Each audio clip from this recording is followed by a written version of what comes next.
I am Nakaya Black with BLACKTRee TV. How are you, Andre? I'm doing great. How are you?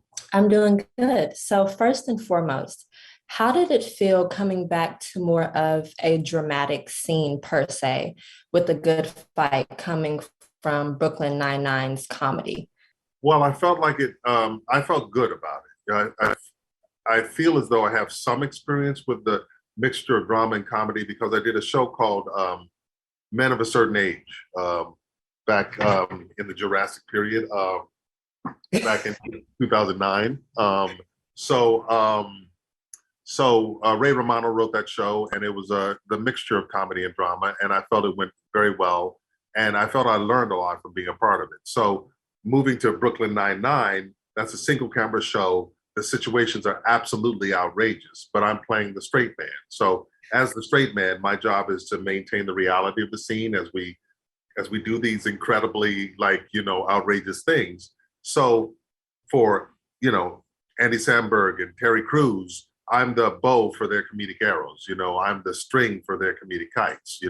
So the moving to the dramatic part felt as though in a certain way it was an extension of the comedic work that I had done, and I felt quite comfortable moving into this mixture of comedy and drama on this show. I understood it, and I felt good about it. Tell us a little bit about your character and how you come in and command the room without, giving us a little spoiler.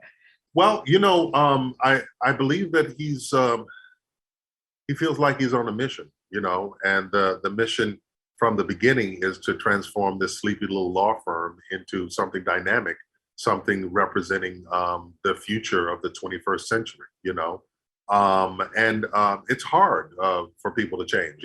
They feel like they're doing well, but they're really on the verge of extinction. You know what I'm saying? Like it's not going to work as quite as well as you think it is. So he's a progressive, evangelical, um, extroverted, brilliant lawyer who's coming in on a mission, a mandate of transformation. And I think he's doing it in a Christian way, and that's by leading by example, and not by intimidation, not by threatening people, but by basically sharing my gifts with them, um, monetary as well as intellectual and emotional, to help transform all of us in the firm. But there's some toes that are going to be stepped on because people don't like to change. Period.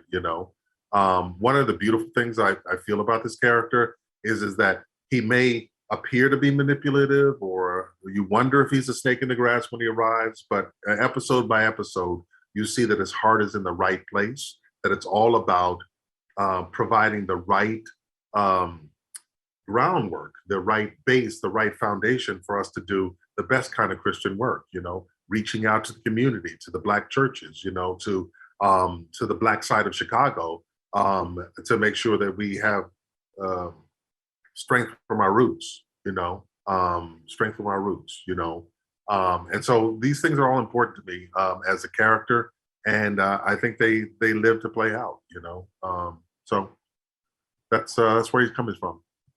So the good fight is all based on things that are relevant to today's time. Mhm. Just thinking back on some of the scenes and some of the topics, which one resonated with you the most?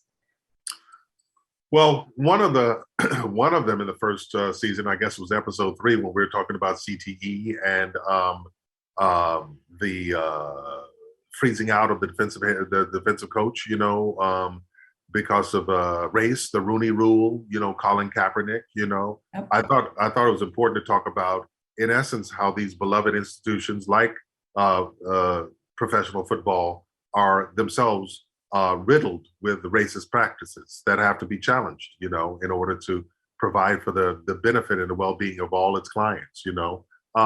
Essentially, football players are not part of a giant plantation, and they're not there to be used. They're athletic participants who actually are the lifeblood of the entire league. So, and they have to be protected and they have to be cherished. And so that's one of the storylines that was important to me.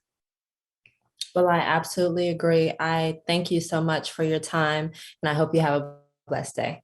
You too. Take care. Thank Thank